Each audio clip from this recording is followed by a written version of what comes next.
Every child's success story starts here. Every student who steps into Success School shines with brilliance, sculptured by teachers, polished to perfection.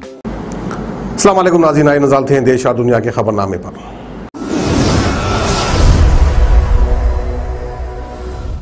Such news के खबरनामे में आप सबका इस्तकबाल। आज की सबसे बड़ी खबर आ रही है मध्य प्रदेश से, जहां पे सरकार और प्रशासन काफी सख्त हो गया है। मध्य प्रदेश में अगर लॉकडाउन के बावजूद कोई शादी करता है तो आदेश जारी हुआ है कि लॉकडाउन के दौरान जिन लोगों ने शादियां की हैं उन्हें रजिस्ट्रेशन निरस्त यानी कि सर्टिफिकेट नहीं मिलेगा। उज्जैन कलेक्टर आशीष सिंह ने बताया है कि कोविड-19 में कोरोना का कर्फ्यू जो है ये लगाया गया है। जो भी इस चेन को तोड़ने के लिए कोशिश करेगा उसको सर्टिफिकेट नहीं मिलेगा। इस बीच बहुत सारे गाँव ऐसे भी हैं जहाँ शादियां नहीं रुक रही हैं और इस वजह से कोविड भी फैल रहा है। सभी शादियों को आगे बढ़ाने की सलाह दी गई थी। इसके बावजूद इक्का दुक्का मामले सामने आ रहे हैं जहाँ पर शादियां हो रही हैं। ऐसे में जिन शादियों में लोग ज्यादा इकट्ठा हैं, शादियां कर रहे हैं, उनके खिलाफ FIR दर्ज भी करवाई गई है। आखिर उन्होंने ये भी कहा कि 5 मई के बाद जिसकी शादियां हुई हैं लॉकडाउन में उसको रजिस्ट्रेशन नहीं मिलेगा और गलती से अगर जारी हो गई तो वो खारिज कर दी जाएगी। बता दें कि उज्जैन के पास बड़ा नगर तहसील के गाँव में सरपंच की 2 लड़कियों की शादी 6 मई को की गई थी, जबकि शादी नहीं करने के साफ आदेश थे। इसके बाद उन पर FIR दर्ज कर दी गई।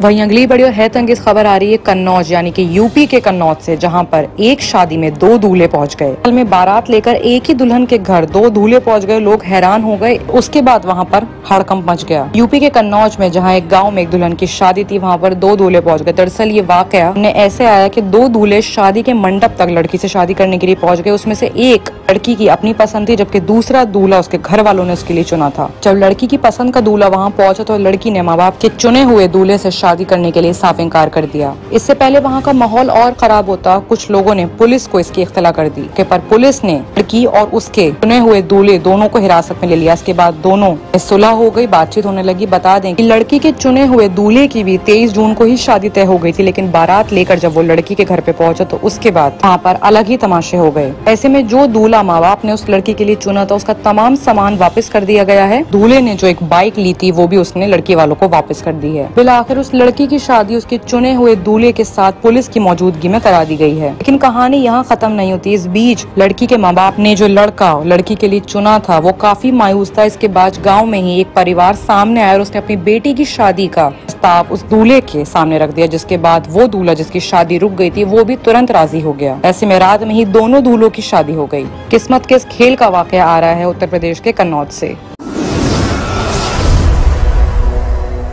वहीं अगली बड़ी खबर आ रही है पश्चिम बंगाल से, जहां पर सिलीगुड़ी में भाजपा के 3 विधायकों को लॉकडाउन के रूल्स को तोड़ने के इल्जाम में हिरासत में ले लिया गया है। इन 3 विधायक में शंकर घोष, आनंदमय बर्मन और शिखा चट्टोपाध्याय शामिल हैं। भाजपा नेता उत्तर बंगाल में कोविड-19 से हो रही मौतों को रोकने में सरकार पर इल्जाम लगाते हुए प्रदर्शन यानी कि प्रोटेस्ट कर रहे थे। हालांकि शहर के सफदर हाशमी चौक पर प्रोटेस्ट कर रहे नेताओं का कहना था कि वो उन्होंने नियमों को नहीं तोड़ा है बल्कि ना भीड़ लगाए प्रोटेस्ट किया। हालांकि तृणमूल कांग्रेस ने नेता गौतम के नियमों को तोड़ने पर भाजपा नेताओं की आलोचना यानी कि आशा की है। बता दें कि पश्चिम बंगाल में संडे से 15 दिन का पूरी तरह से लॉकडाउन लगा हुआ है। ऐसे में रूल्स तोड़ने पर उन सबको हिरासत में ले लिया गया, लेकिन बाद में उन तीनों को छोड़ भी दिया गया। वहीं अगली ही बड़ी सनसनी खबर आ रही है दिल्ली से, जहां पर 100 रुपए के लिए मियां बीवी ने एक शख्स को मौत के घाट उतार दिया। दरअसल पुलिस ने बताया कि मरने वाले की पहचान अजीत के तौर पर हुई है, जो मंगोलपुरी में रहता था। पुलिस ने संडे को दोपहर में 2:45 बजे इस हादसे के बारे में जानकारी दी। पता चला है कि जितेंद्र ने अजीत को संडे को 100 रुपए चुकाने के लिए कहा था। इस मुद्दे पर उनके बीच जोरदार बहस हुई। अजीत ने टोपी की पिटाई कर दी और रुपए देने से इनकार कर दिया। इसके बाद जितेंद्र घर आया और चाकू लेकर वापस चला गया। इस साथ उसकी बीवी भी मौजूद थी। उन्होंने अजीत पर चाकू से हमला करा और वहाँ से फरार हो गए। फिलहाल पुलिस ने बीवी को गिरफ्तार कर लिया, जबकि शौहर अब तक फरार है। हैरानी वाली बात यह है कि अब दौर ऐसा आ चुका है कि 100 रुपए के लिए लोग एक दूसरे की जान भी ले लेते हैं। और सवाल यहाँ पे है कि क्या महज 100 रुपए के लिए किसी की जान लेना अक्लमंदी है?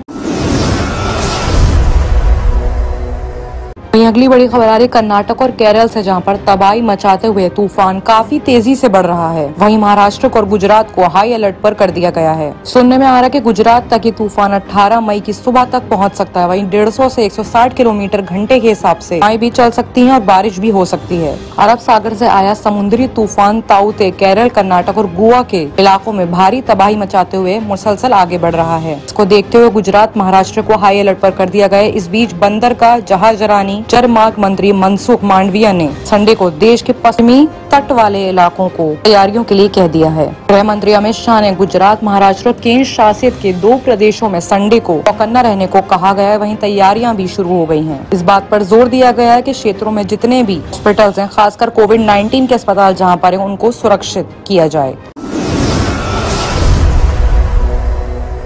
आइए बात करते हैं इंटरनेशनल खबरों की, जो कि सबसे बड़ी खबर इजराइल से आ रही है। इजराइल ने अपने सपोर्ट में तमाम मुल्कों को जो उनके साथ खड़े थे उन्हें शुक्रिया अदा करा है, लेकिन इसमें भारत का नाम नहीं आया। इजराइल के प्रधानमंत्री बिन्यामिन नेतन्याहू ने रविवार को यानी कि संडे को सुबह एक ट्विटर के जरिए ट्वीट किया। इसमें उन्होंने मौजूदा वक्त में इजराइल का सपोर्ट कर रहे 25 मुल्कों को शुक्रिया अदा करा, लेकिन इसमें उन्होंने हिंदुस्तान का नाम नहीं लिया। हालांकि भारत की सत्ताधारी पार्टी बीजेपी के कई नेता इजराइल के साथ खड़े थे। ऐसे में जो लोग इजराइल की पीठ थपथपा रहे थे उनके लिए गहरा मजाक सामने आया, क्योंकि इजराइल ने भारत को शुक्रिया तो अदा किया ही नहीं बल्कि उसका नाम भी नहीं लिया। नेतन्याहू ने अपने ट्वीट में सबसे पहले अमेरिका, फिर Albania, Australia, Austria, Brazil, Canada, Colombia, Cyprus, Georgia, Germany, Hungary, Italy, Slovenia और यूक्रेन समेत कुल 25 मुल्कों का जिक्र किया है। उन्होंने ट्विटर पे लिखा कि आतंकवादी हमलों के खिलाफ आत्मरक्षा के हमारे अधिकार का सपोर्ट करने के लिए इजराइल के साथ मजबूती से खड़े होने के लिए आप सभी का शुक्रिया अदा करते हैं। हालांकि जहाँ पर हिंदुस्तानी इजराइल को सपोर्ट कर रहे हैं, वहाँ बहुत से ऐसे हिंदुस्तानी भी हैं जो फिलिस्तीनियों को भी सपोर्ट कर रहे हैं। मौजूदा विवाद पर जो हिंदुस्तानी हैं उनके विचार बटे हुए दिख रहे हैं।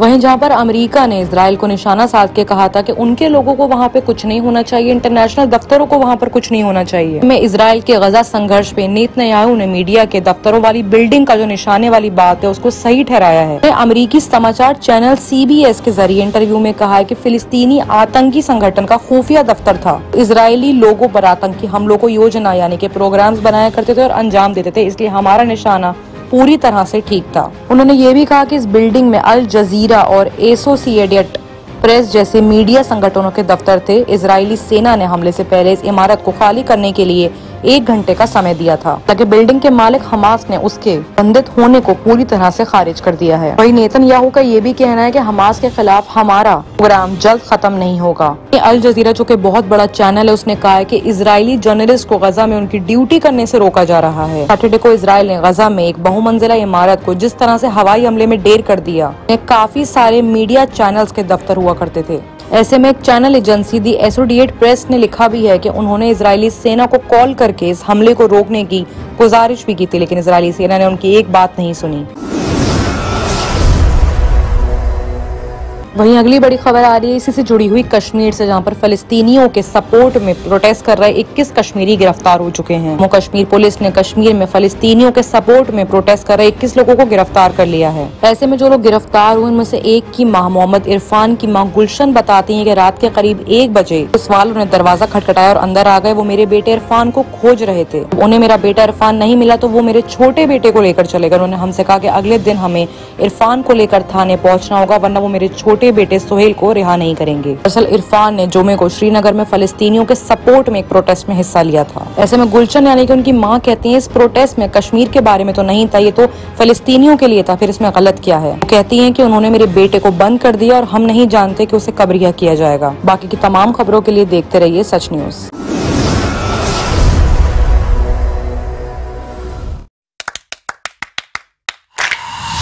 Dynamic Success the Junior College. Enter to win. Masters in MPC and BPC. Integrated coaching for NEET, IIT, JEE. Separate block for girls. Better coaching, better planning, better environment with better results. Opposite Madanapet Mandi, Saeedabad, Hyderabad. Phone 04029701124. An Institute of Success Schools.